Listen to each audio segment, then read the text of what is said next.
after the war, I'm guessing. Wow, I'm psychic.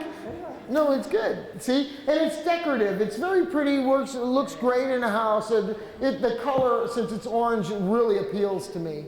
So, you know, but everybody has their own preference in color. Like, people like the cranberry glass, and there's people who like the purple, you know, and all the different things. I prefer the orange. You know, it matches my shoes and my everything else I have.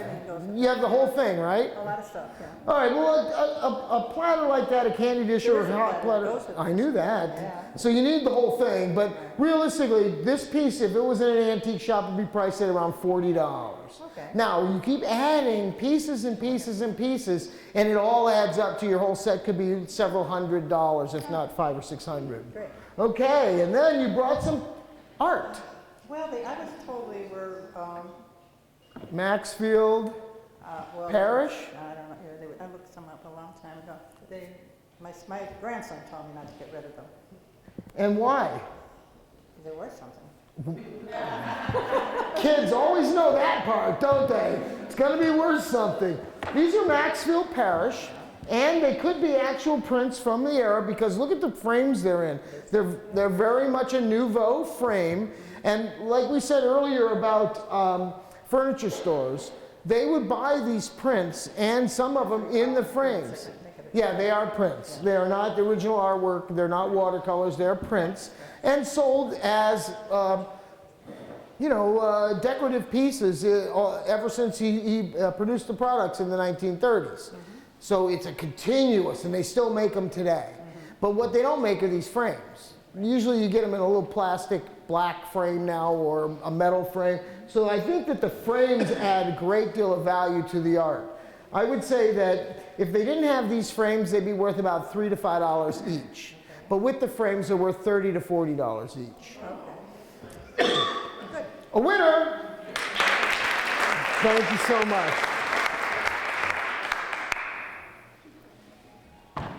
All right, we've got some breakables here. Thank you. Whose are these? Aha! Someone who volunteered to say they own them. Let's see, what else you have? Which else is yours? And the carriage. Okay, we'll do the carriage too.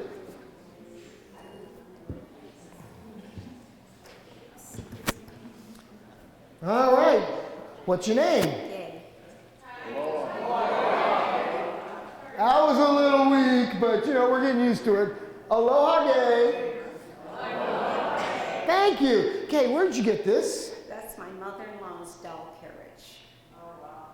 And I had a picture of her. I should have put it as a picture of her as a little girl with that carriage, brand new. Ooh, that's got great memories, huh? Yeah. You can't buy that kind of memory at Walmart, and ever. So this is probably from about, 1890, 1900? What do you think? Earlier? I'm not sure. If she was living, she'd probably be 97. 97, 1890, so I'm pretty good on that. So that was, maybe she got it when she was 10 years old. Or younger. Or younger, you know, 6 or 7. How big was she in the picture? She was a little girl. Little, 5, 4? Ooh, yeah. So, yeah, 1890s. And you can see it's hand constructed from the parts you would be able to buy from a Sears or something.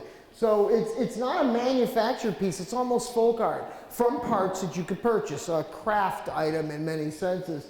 For retail value, the people who love these the most, people collect the dolls of the same era. And they will then place a doll in that carriage for their display. Value-wise, I would say probably no more than about $250 retail because of it's not in great shape. It's been well used and well loved, which makes it worth $1 million in emotional value. Sentimental. There you go. It's very sentimental, but not financial. Let's talk about the pot. Where'd that come from? That was from my husband's family. There's a note here. It's cracked, so I don't know if it's worth that much, but it's very old, if this is true. This is true. Pardon? Yes, I'm just telling them this is true. Oh, okay. This teapot belonged to Grandpa Ward's great-grandfather Ward, and my mother-in-law and her sister, it would have been their great-great-great-great-grandmother's teapot. That's a lot of greats. Well, it's interesting. This is from England, like most teapots of this era, because what do they do in England? A lot of it. But value-wise, it only has emotional value. It's probably 1890s, not any earlier than that, maybe even as late as 1900. But it's missing the top, it's chipped up. If only value it has is the emotional value it has to you. It has absolutely no value retail. So if you were to if an insurance company, if this was to break or burn up in a fire, an insurance company would be hard pressed to give you more than $10 to replace it because of the damage that it has. Well, I'm glad to hear that because I won't feel guilty if I throw it out. So we're here to help people relieve guilt. I would say hand it to the next generation with the note and add it's not worth anything to the note. Therefore, you don't have to feel guilty about throwing away great people's stuff, but you can let the next generation feel guilty. Okay. All right, so we're going to come over to these pretty little objects. What do you think? Those belong to my mother-in-law also, and there's a note on the bottom. Yeah, real good provenance. Use, I don't know. yeah, and they don't even make those little guns anymore either. It says from Nana Harvey, 1954. So it's not that old, but these are again decorative items made for furniture stores and other decorative places. It's almost like a Balik. It's a bisque type, but I'm going to say it's probably earlier than 1954. It might be as early as the 1930s from the style and the type of material. But it's just a set that would sit decoratively in a home or in a living room, maybe a flower bud, you know, but nobody ever used them and not big demand for them now, maybe $25 to $30 for the pair. Okay? Any other questions? No, that's fine.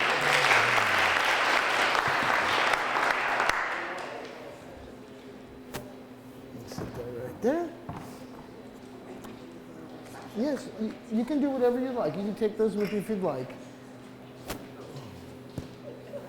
Are these all the same person? Oh, we're doing them next?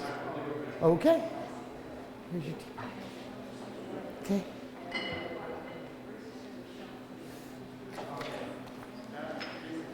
Okay, hi, come on over here. This is your stuff, huh? This is your mom's stuff? And so you know nothing about it. Well, let's start. What's your name? Luba. Aloha, Luba. Who knows nothing about the things she brought? My mom brought. Okay, Mom, you don't want to talk about it. No, she doesn't want to talk about it. All right, so let's just tell you, this is the Declaration of Independence. How many people think it's $1 million one? It's a copy. And it's a common copy that you see often. It's probably worth $10 in the frame. And this one is George Washington's portrait. And it looks like it's autographed by George Washington. You think it is? No, so. Well, I mean, it's a beautiful piece. Yeah. This almost looks real. Almost, but not close enough. It's a print, it's a copy. The size is different than the original. That's one of the ways we would know, but also the printing process. Okay. You can tell if you take a loop, a magnifying glass, you'll be able to see dots in the print, in the ink, as opposed to if it was done as an etching, you'd see lines. Okay. So another nice $10 decorative piece. And what don't you know about this? Not a thing. Okay. Well, this is a signed piece of pottery. Unfortunately, it's signed so that no one can read it. Yeah, Nice job, Mr. Hirsch or something. It looks like Hirsch. So this is a research project. Again, back to folk art, because some folk made it. Oh, okay. You know, and his name is Hirsch. I don't know if it's his first name or his last name, but this would be the type of thing that if you cared enough about it, it's actually pretty well done for this natural style of pottery. It's not, you know, exceptional, it's just nice. Okay. And I would say in a shop, it'd probably be priced at $30 or $40. Okay? Thank you.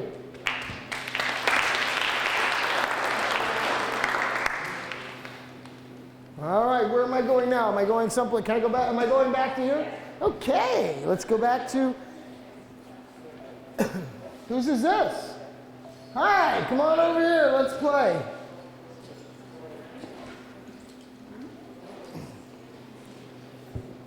And what do you know about, let's first start, what's your name? Ken.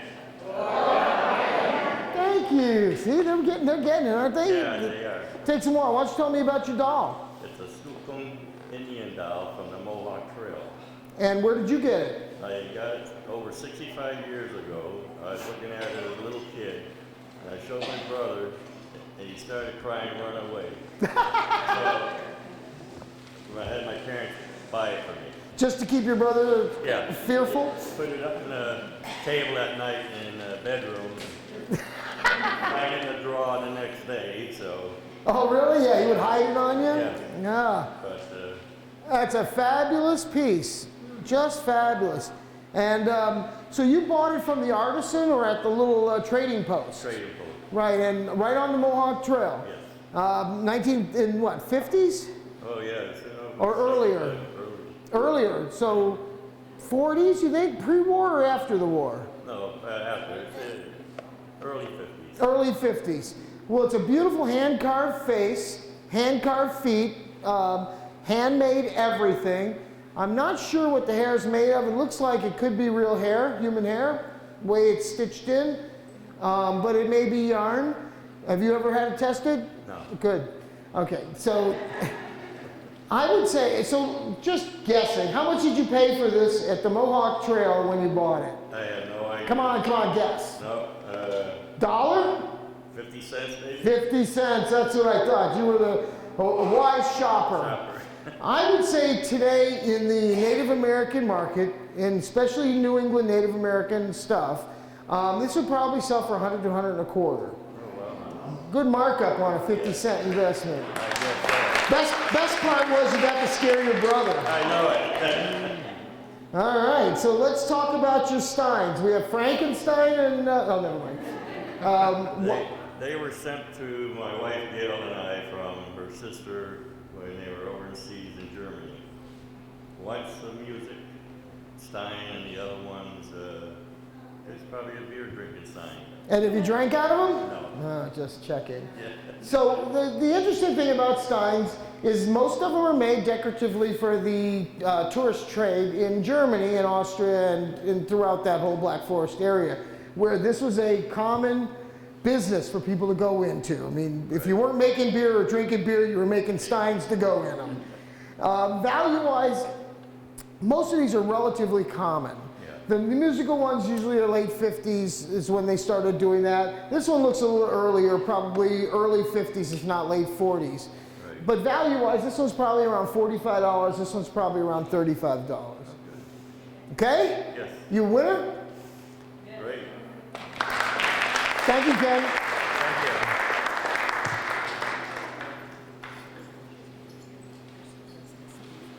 you. Okay, whatever you want to do. You're in charge. I'm just doing what has to be done.